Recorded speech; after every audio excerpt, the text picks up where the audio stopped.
नमस्कार, शाम के 7 बज चुके हैं। आप देख रहे हैं शंखनाद। आपके साथ मैं हूं चित्रा त्रिपाठी। देश के सबसे लोकप्रिय, विश्वसनीय और नंबर 1 शो शंखनाद में आप सभी का स्वागत है। आप इस वक्त प्लेन बॉम्बार्डियर ग्लोबल जेट मेरे ठीक आगे देख रहे हैं। इस प्लेन पर जिम्मेदारी है हिंदुस्तान के सबसे बड़े भगोड़े को वापस हिंदुस्तान लाने की। ये प्लेन डोमिनिका के मेहुल चोकसी को वापस लाने का इंतजार कर रहा है। वो भगोड़ा 13,500 करोड़ का घोटाला करके भागा हुआ है और इस संख्या में इतने जीरो हैं जो पढ़ने में आपको मुश्किल लग रहे होंगे, जैसा कि स्क्रीन पर हम आपको दिखा भी रहे हैं। और इसके जरिए आप अंदाजा लगा सकते हैं कि भारत के लिए यह मिशन कितना ज्यादा अहम है। फिलहाल बड़ी खबर इस वक्त की आपको दे देते हैं। बड़ी जानकारी निकलकर ये सामने आ रही है। डोमिनिका में अदालत की कार्रवाई शुरू हो गई है, जहां मेहुल चोकसी पर फैसला आना बाकी है। उम्मीद यही की जा रही है कि भारत के हक में यह फैसला आएगा और उसके बाद 13,500 करोड़ का यह आरोपी हिंदुस्तान लेकर आया जाएगा। 2018 में ही इसके खिलाफ मामला दर्ज होता है। इसके बाद वो फरार हो जाता है। तब से लेकर अब तक बड़ी कार्रवाई लगातार जारी रही। तमाम देशों से संपर्क भी किए गए, लेकिन सफलता हासिल नहीं हो पाई। लेकिन इस बार माना यही जा रहा है कि डोमिनिका की अदालत में फैसला हिंदुस्तान के हक में होगा, क्योंकि जो जानकारी भारत की ओर से वहां पर दी गई है, जो सबूत पेश किए गए हैं, वो हिंदुस्तान के पक्ष को काफी ज्यादा मजबूत करते हैं। लेकिन मेहुल को वापस लाने के लिए भारत ने पूरी तरह से कमर कस ली है। ऑपरेशन 13,500 करोड़ जल्द ही पूरा होता हुआ दिखाई दे रहा है, जिसके लिए बॉम्बार्डियर ग्लोबल जेट तैयार है, जिसकी मौजूदगी ही मिशन की अहमियत को बताने के लिए काफी है। ये अलग अलग 3 तस्वीरें हम आपको दिखा रहे हैं। इन तीनों तस्वीरों के जरिए आप समझ सकते हैं, एक तरफ चोकसी केस का दूसरा दिन है। आज का दिन काफी ज्यादा अहम माना जा रहा है। कोर्ट में आज फिर से सुनवाई होगी, जिसके जरिए अपना पक्ष रखने की कोशिश की जाएगी इस भगोड़े की ओर से। वहीं तैयार विमान जो दिखाई दे रहा है, दरअसल इस भगोड़े अपराधी को लाने के लिए हिंदुस्तान की तैयारी को दर्शाता है।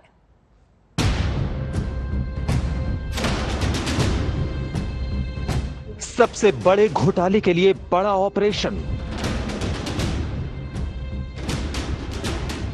सबसे बड़े भगोड़े को लाने के लिए सबसे ताकतवर प्लेन की हुंकार। बॉम्बार्डियर ग्लोबल जेट 500, जिसकी मौजूदगी बताती है कि मिशन कितना अहम है। बॉम्बार्डियर ग्लोबल जेट 500, जिसकी उड़ान बताती है कि ऑपरेशन पूरा होने वाला है। ये प्लेन नहीं, गारंटी है, जो अब मेहुल चोकसी को हिंदुस्तान लाने के इंतजार में डोमिनिका में खड़ा हुआ है। I heard about there seemed to be a report of a particular jet, a private jet that has arrived in Dominica from Qatar. Have you been following that story? Yes, I can confirm that there is a jet there. My understanding is that the Indian government has sent certain documentation from the courts in India to confirm that, Mr. Choksi is indeed a fugitive. जैसे ही भारत को मेहुल के Dominica में गिरफ्तारी की खबर मिलती है, भारतीय अधिकारी एक्शन में आ गए और मिशन के लिए चुना गया बॉम्बार्डियर ग्लोबल जेट। इस स्पेशल जेट को कतर से दिल्ली लाया गया, जहां से इस स्पेन के मैड्रिड में स्टॉप लेता है और फिर वहां से डोमिनिका पहुंच जाता है। मामला करीब 14,000 करोड़ के घोटाले का है। ऐसे में सरकार मेहुल को बख्शने का कोई मौका नहीं छोड़ना चाहती। भारत से करीब 8 अधिकारियों की टीम इस प्लेन में रवाना होती है। मेहुल को भारत लाने की जिम्मेदारी सीबीआई महिला अधिकारी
और इस वक्त की सबसे बड़ी खबर यही है, आपको बता दें सुनवाई पूरे मामले की शुरू हो चुकी है और अब जिस प्लेन में इस शख्स को लाने के लिए पूरी व्यवस्था की गई है उसके जरिए दरअसल हम आपको बताने की कोशिश कर रहे हैं कि यह मिशन हिंदुस्तान के लिए कितना ज्यादा महत्वपूर्ण है।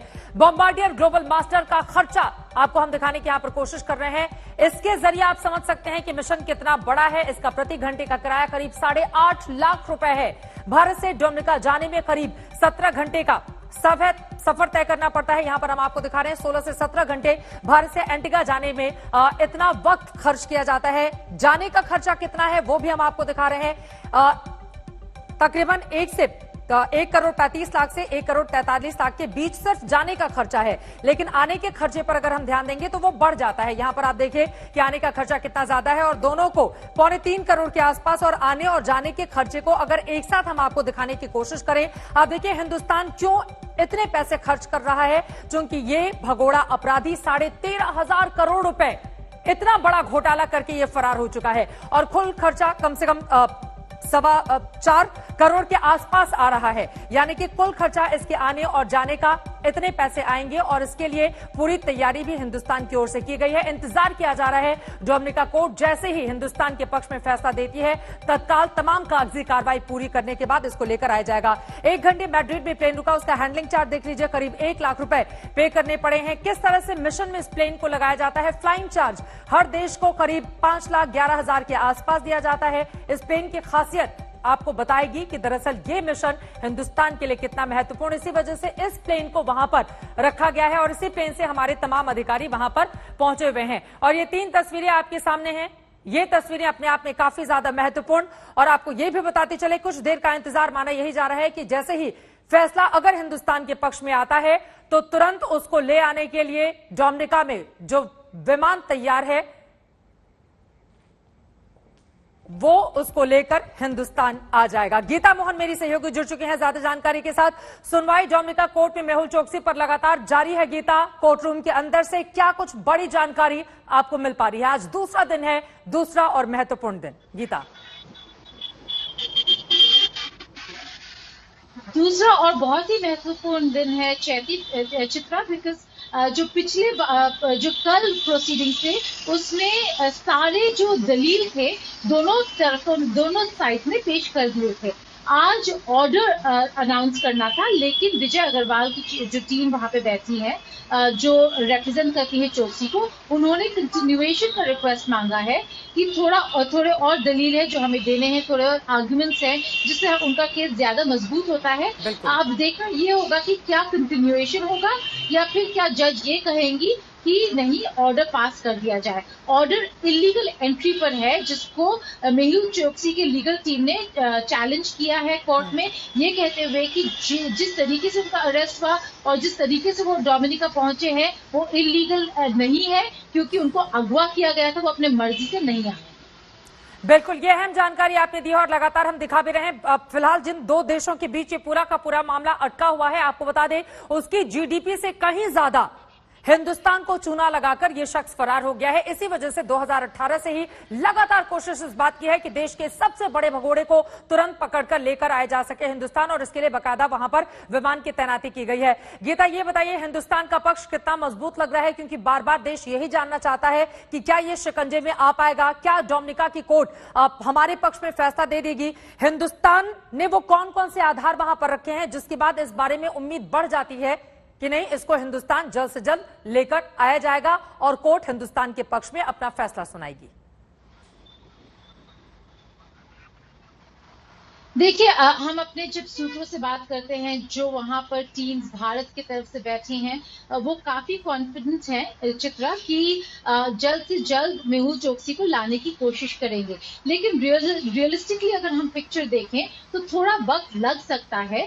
अब ये नहीं पता किसके पक्ष में जाने वाला है, लेकिन थोड़ा वक्त इसलिए लग सकता है क्योंकि कल 2 चीजें हुई। आज जो रिज्यूम किया है कोर्ट ने वो इलीगल एंट्री पर था, लेकिन कल जज ने ये भी कहा था कि मेहुल चोकसी को इमीडिएटली लोअर कोर्ट में पेश किया जाए। जब मेहुल चोकसी को इमीडिएटली लोअर कोर्ट में पेश किया गया तो उन्होंने बेल एप्लीकेशन भी डाल दिया था जिसको रद्द कर दिया था कोर्ट्स ने। अब अगला हियरिंग जो है इस इलीगल एंट्री पर वो 14 जून को है मैजिस्ट्रेट्स कोर्ट में।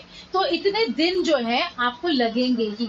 आज जो भी फैसला हो इलीगल एंट्री पर होगा, जिस पर फिर ये देखा जाएगा कि क्या अगर इलीगल एंट्री है या नहीं है, तब भी क्या वो एंटीगन नेशनल है या भारतीय नागरिक है और किस देश में भेजा जाना चाहिए। लेकिन 14 जून से पहले ऐसा लगता नहीं है कि कोई साफ पिक्चर निकल कर आएगा, क्योंकि 14 जून को अगली हियरिंग है मैजिस्ट्रेट्स कोर्ट।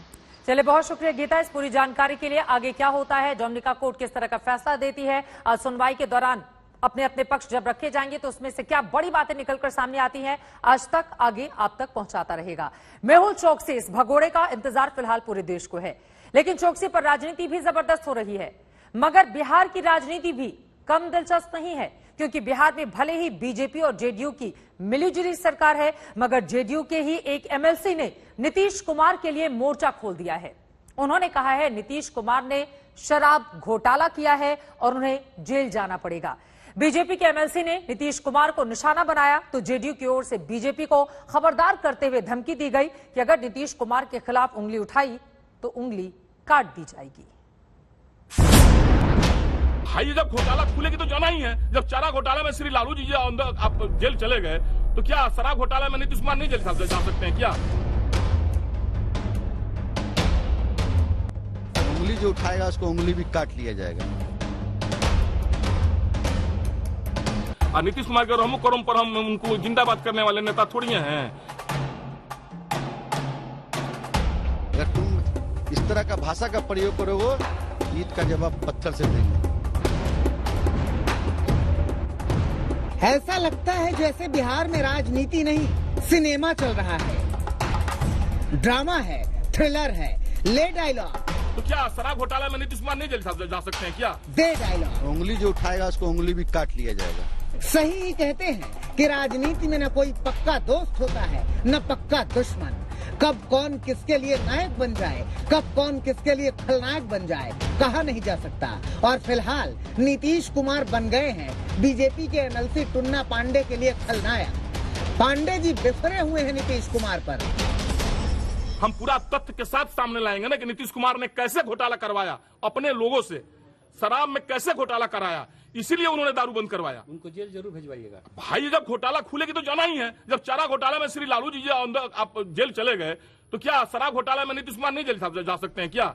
ये बयान सुनकर पहली बार में हैरान रह जाना होता है। मैं किन शब्दों में आपका अभिनंदन करूं? क्योंकि बिहार में बीजेपी और जेडीयू की ही सरकार है। नीतीश कुमार बीजेपी के समर्थन से ही सीएम है और टुन्ना पांडे बीजेपी के एमएलसी होकर भी नीतीश कुमार पर ऐसे क्यों भड़के हुए हैं? क्यों टुन्ना पांडे नीतीश कुमार के खिलाफ तिलमिलाहटों का तरन्नुम साधे हुए हैं? क्यों उनके तेवर इतने तल्ख हैं कि मानने के लिए तैयार ही नहीं है कि नीतीश में काबिलियत भी है और नीतीश को जन समर्थन भी है? मुख्य परिस्थितियों के ही मुख्यमंत्री है नीतीश कुमार।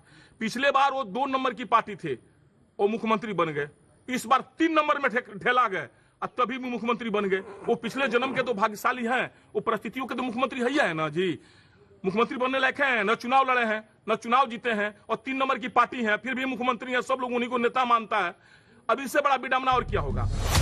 नीतीश परिस्थितियों से पैदा हुए सीएम हो या ना हो, लेकिन टुन्ना पांडे के बयान ने बिहार बीजेपी को जरूर कठिन परिस्थितियों के पायदान पर खड़ा कर दिया है। अब क्या कहें, छोड़ा ही कहां टुन्ना पांडे ने कुछ कहने को, लेकिन फिर भी भूल सुधार किया जा सके इसलिए टुन्ना पांडे को नोटिस भेजा गया, बयान पर जवाब मांगा गया। साथ में कहा गया कि अगर अनुशासन कमेटी जवाब से संतुष्ट न हुई तो टुन्ना पांडे के खिलाफ कार्रवाई भी होगी।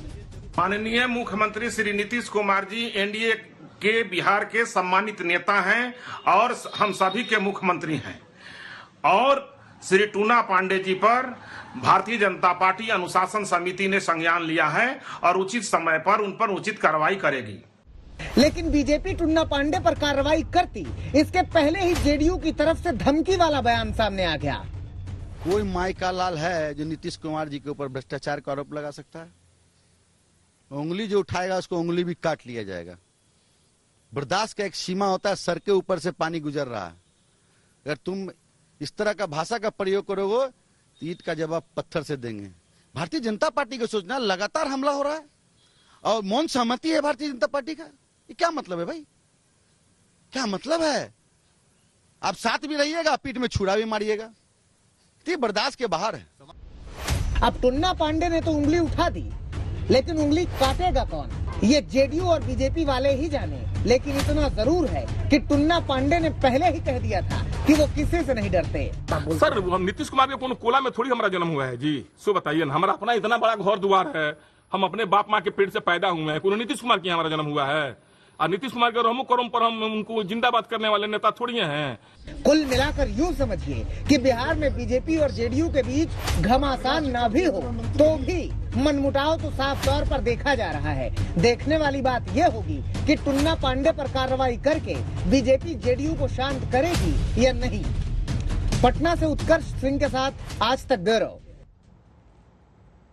बिहार की पॉलिटिक्स आपने देख ली, अब आपको जरा ब्लैक फंगस से उपजी बेबसी दिखाते हैं। राजस्थान के जयपुर में ब्लैक फंगस के मरीजों को इंजेक्शन नहीं मिल रहे। मरीज के परिजन लाचार हैं, वो रो रहे हैं, गिड़गिड़ा रहे हैं कि उनके मरीजों को ब्लैक फंगस का इंजेक्शन चाहिए, मगर इंजेक्शन है कि मिल ही नहीं रहा। हमारे संवाददाता शरद कुमार ने एक अस्पताल का रुख किया। यहां मरीजों की परेशानी देखकर हम भी सिर्फ यही कहेंगे कि मरीजों की पुकार सुन लीजिए गहलोत सरकार।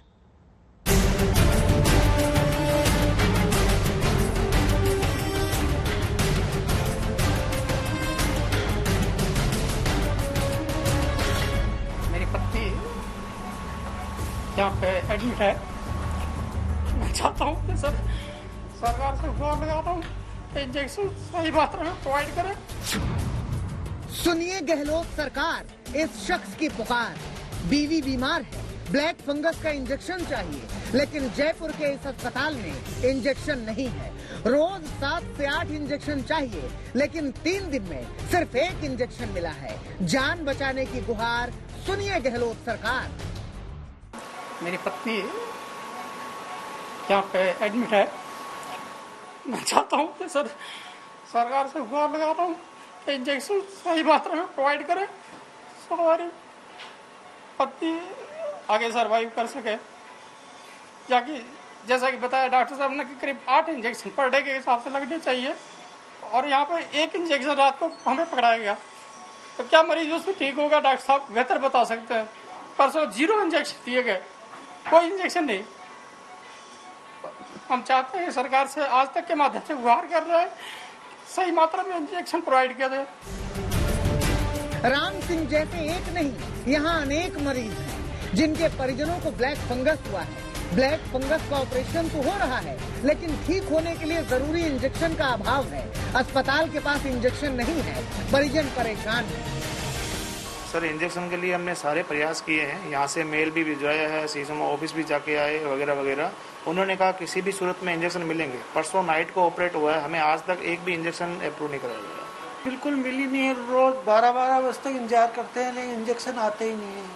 बहुत परेशान है मरीज की, तो तबीयत कभी भी बिगड़ सकती है, कुछ भी हो सकता है।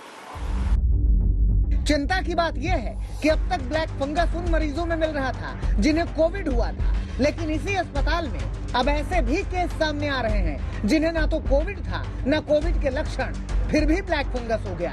देखिए, अस्पताल की व्हीलचेयर पर ये अजमेर के रसूल खान हैं। ये कोविड पॉजिटिव नहीं थे, फिर भी ब्लैक फंगस के शिकार हो गए।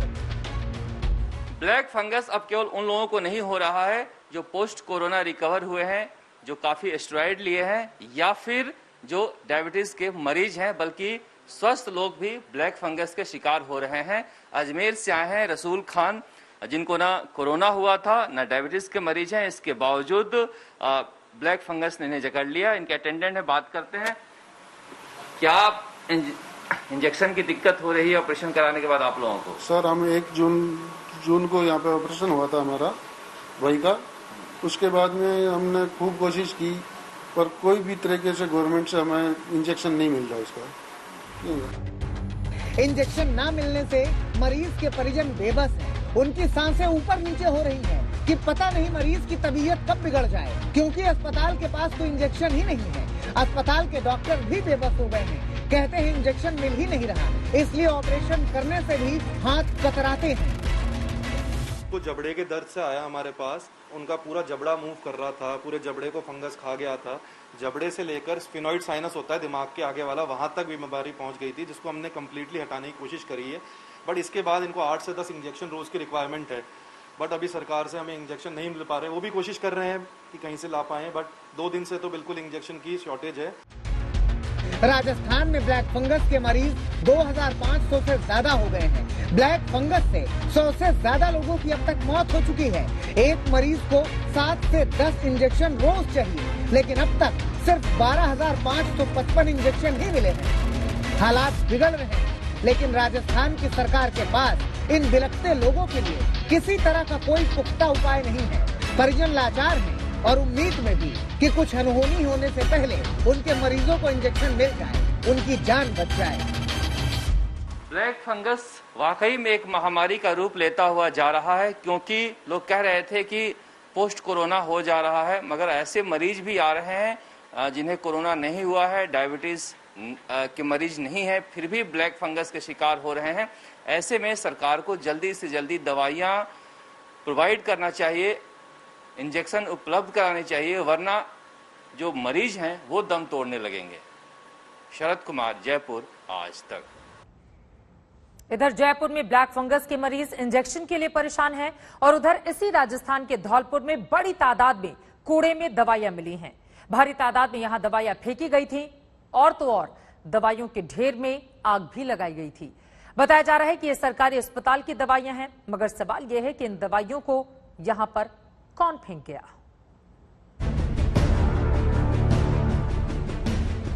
जलती हुई ये दवाइयां किसी मरीज को ठीक कर सकती थीं। किसी गरीब के लिए ये दवाइयां जीवन रक्षक की तरह थीं। लेकिन यहाँ ये दवाइयां धुआं धुआं हो रही हैं, कचरे में फेंकी गई हैं। 2, 4, 10, 20 पत्ते या शीशियां नहीं, ढेर भर। देखिए, ये तस्वीरें राजस्थान में धौलपुर जिले के सैपऊ उपखंड मुख्यालय के सरकारी अस्पताल की दवाइयां हैं। इनमें आयरन की गोलियां हैं, विटामिन की गोलियां हैं, इंजेक्शन है, कैप्सूल है। ज्यादातर दवाइयां तो एक्सपायर भी नहीं है, मगर यहाँ कचरे में फेंकी गई हैं। किसने फेंकी हैं ये दवाइयां और क्यों फेंकी गई हैं ये दवाइयां, ये तो जांच का विषय हो सकता है। लेकिन इस कूड़े के ढेर के अलावा भी 1 कार्टन आयरन की दवाइयां फेंकी गईं, जो यहीं के एक स्थानीय को मिली। इसके बाद क्या हुआ, खुद उन्हीं के मुंह से सुनिए। एक ये दवा का कार्टून है पूरा,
फिर भी 2 जून को बिना किसी सुरक्षा के त्राल के पाइनीन गांव पहुंचे। घर वालों के मुताबिक 2 जून की दोपहर पंडिता की अपनी पत्नी से आखिरी बार फोन पर बात हुई थी। वहीं शाम को उन्होंने अपने बेटे को फोन किया था, लेकिन किसे पता था कि ये आखिरी बातचीत साबित होगी। क्या कह रहे थे वो? उनका पढ़ना, ख्याल रखना अपना, मतलब जब सोच रहा हूँ लग रहा है उनको पता था ये कुछ होने वाला है। अच्छा, उनको पता था कि उनके ऊपर थ्रेट्स हैं। अब जब कॉल की थी तब मेरे को नॉर्मल लग रहा था। राकेश पंडिता के बेटे पारस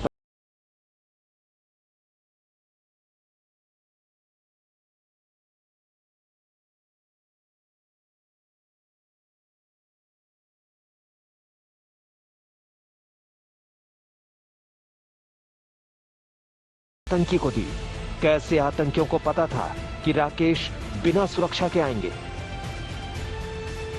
ऐसे ही तमाम सवालों के जवाब अब सुरक्षा एजेंसियों को तलाश में। घर वालों की मांग है कि पूरा सच तभी सामने आएगा जब एनआईए जांच करेगी।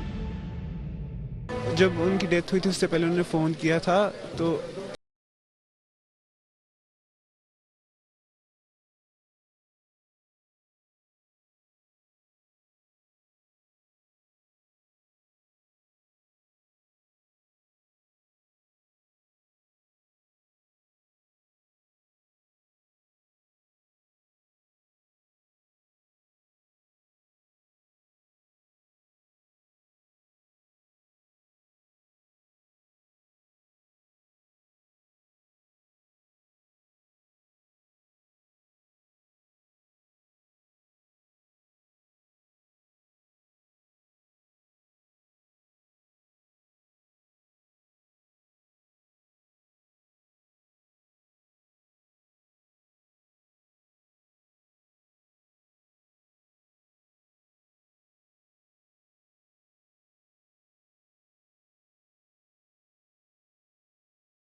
का मत जाओ, अभी तो 1 महीना हो जाएगा, उसके बाद जाओ। उसने कहा नहीं मुझे काम है, मीटिंग है हमको। पंडिता का परिवार भी दूसरे कश्मीरी पंडितों की तरह था जिसने 1990 के दशक में आतंकियों के AK-47 के खौफ से अपना घर-बार छोड़ दिया था। राकेश पंडिता भी त्राल से जम्मू आ गए थे, लेकिन बीते साल हुए स्थानीय निकाय के चुनाव में बीजेपी से चुनाव लड़े और कश्मीरी पंडितों की आवाज का बड़ा चेहरा बन गए। जानकारी के अनुसार कश्मीरी पंडित राकेश पंडिता त्राल के मूल निवासी थे। 1990 के दशक में उनका परिवार कश्मीर से जम्मू चला आया। फिर पिछले साल वो लौटे और स्थानीय निकाय का चुनाव लड़ा।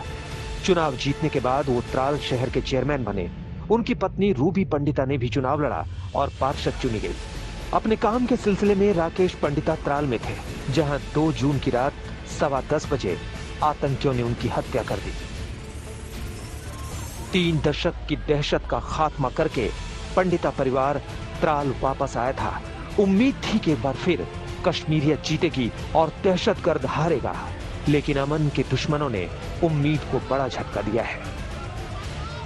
परिवार अब मांग कर रहा है कि सरकार को जो है उच्च स्तरीय जांच इसमें करनी चाहिए, ताकि जितने भी लोग इसमें शामिल है इस हत्याकांड में, उनको कड़ी से कड़ी सजा मिले। वीडियो जर्नलिस्ट नीरज कुमार के साथ मैं सुनील भट्ट, जम्मू, आज तक। आज तक ने राकेश पंडिता की पत्नी रूबी पंडिता से बातचीत की। आतंकवादियों द्वारा की गई हत्या के पीछे रूबी पंडिता ने बड़ा खुलासा किया है। आज आपको रूबी पंडिता की बातों को बहुत गौर से सुनना चाहिए, क्योंकि कश्मीरी पंडितों का दर्द क्या है इसे आप रूबी पंडिता के आपबीती से महसूस कर सकते हैं। बहुत से लोग थे कि जिनको हम खटक रहे थे। इसकी मतलब इसको बहुत बोलते थे कि जम्मू से ये क्यों आएगा, कि यहाँ पे हुकूमत क्यों करेंगे ऐसे। कौन कहता था? तो वहाँ पे बहुत ऐसे हैं, बहुत से जिनकी अलगावादी मानसिकता के लोग। हाँ, वही तो बोल सकते थे कि यहाँ बोलते थे, उन्हें ताने देते थे। ना ताने नहीं, सामने नहीं बोलते थे कुछ, मगर ऐसे बोलते थे, पीछे बातें करते। कश्मीरी पंडित क्यों यहाँ आ गए, आया तो ये क्यों हुकूमत करेंगे, हम ही प्रेसिडेंट बनेंगे यहाँ पे, या पार्टी के लोग या कुछ, तो ऐसे बोलते थे।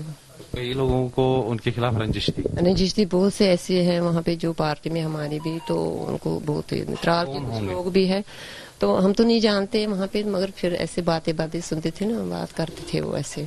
तो ये क्यों कई लोग भी बोलते थे कि नहीं, इसको नहीं बनना चाहिए, मुस्लिम ही बनेगा, हिंदू नहीं बनेगा, प्रेसिडेंट मुस्लिम ही हम रखेंगे।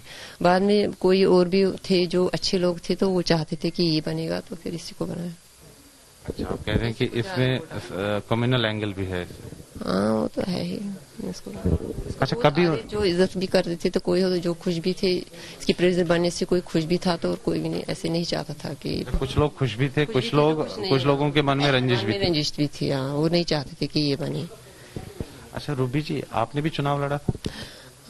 हम तो वो टिकट के जरिए से किया था, टिकट के। आप क्या चुनकर बन गए? मैं वो काउंसलर। अच्छा, म्युनिसिपल काउंसलर आप भी थे? राकेश जी भी म्युनिसिपल काउंसलर? ना, वो प्रेसिडेंट ही पहले से। चेयरमैन बन गए? नहीं, उसको चुना था, चेयरमैन बने। जी।